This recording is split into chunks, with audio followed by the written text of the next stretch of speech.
Hello, this is Mark Wildman of Wildman Athletica, and today we are going to talk about the waiter's clean. There's a whole subset of kettlebelling, which is just completely non-standard kettlebelling. Standard kettlebelling comes with a normal kettlebell grip. Waiter cleans and all of this other weird stuff that we're going to start talking about lies inside of that, but with an entirely different grip. The waiter position is this position.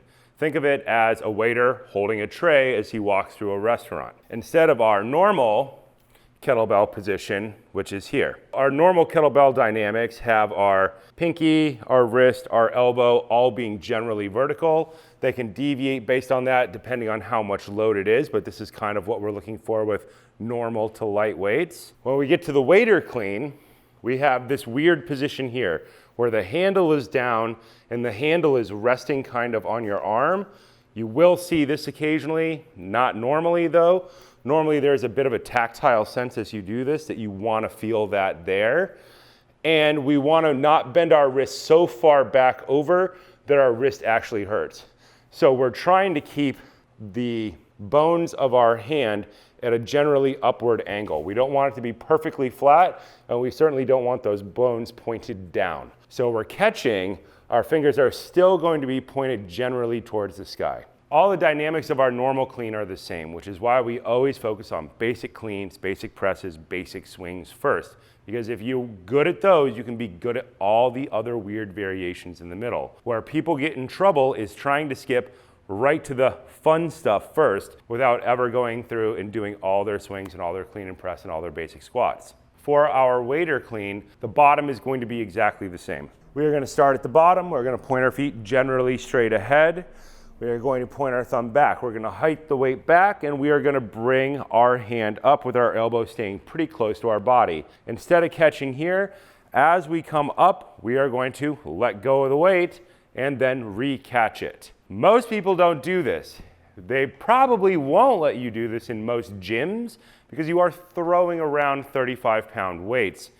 That's what I'm going to be using here anyway. And if you drop them, kettlebells fall, and because they are round with a handle, they tend to bounce in unpredictable directions. So learning this is best done outside on soft ground like grass, where if you drop the kettlebell, it kind of hits the ground compresses, and it doesn't move a lot. If you're going to do this on concrete, you better know what you're doing. And if you're going to do it on a rubber floor, you definitely better know what you're doing. Probably not best to learn this in a 5th floor walk-up because if you drop it, you are going to shake the building. We're going to start with our thumb pointed back. We're going to swing, and we're going to get to this catch. The point of this handle being down is that we're going to use our body to launch this weight up, and the hand that's catching is going to go immediately back to grabbing this handle.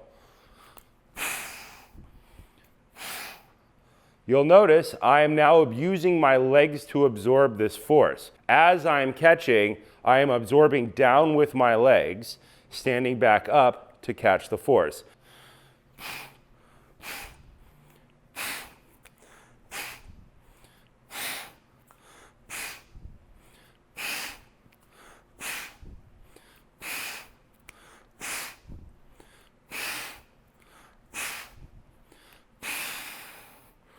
You can catch with perfectly hard legs.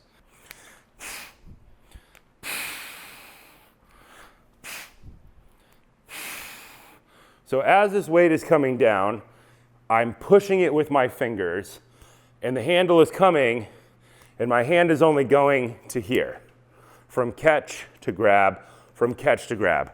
Same thing is true on the way up. On the way up, I'm letting go and going immediately to catch. This extends the great thing about kettlebells. There is so much you can do with kettlebells, so much variation. You should always be able to find something to do with kettlebells. Dumbbells, it's a little bit hard to start throwing them around and catching them by the tip because of the way the geometry of the weight is. With kettlebells, there's an infinite amount of variability that you can put together because of the way that the weight is designed. Barbells, better for absolute strength. Kettlebells, better to do forever. I always believe that complexity is key to staying in shape for long periods of your life. It's one thing to do 50 pull-ups a day. After about 5 years, that gets really annoying. Same thing is true of everything. If you're just barbell power cleaning forever and you do it every day, eventually some variation on a theme does help. We're still doing cleans, but now we're just catching in an entirely different way. And then this is gonna open up a lot of sections of movement to put these things together in new and unique ways.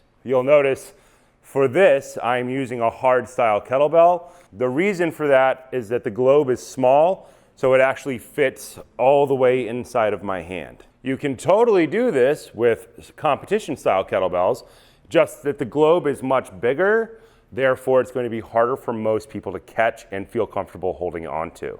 The weight range for this is pretty standard. For men, it's usually 16, 20, 24. You can go as high as you want or as low as you want. For ladies, it's usually 8, 10, 12, but I do see ladies doing this with 16K, absolutely no problem. For this, it's less of a numbers thing, and this is usually a lower to intermediate weight thing, and usually is done for time. So set up a timer and do waiters clean for a minute. Change the variables, move it on, keep going. There was a famous trainer maybe 15 years ago named Jeff Martone, and his entire program was based on this, was kettlebell juggling with a single relatively lightweight for extended periods of time with just massive amounts of complexity. It's not a new idea, it's a very simple idea, but it works very, very well. Get a relatively lightweight, whatever's light for you, go someplace where the ground is not super hard, don't drop it on your feet, figure it out, but do it on some type of soft ground where you can move yourself out of the way and it's not gonna bounce around on you.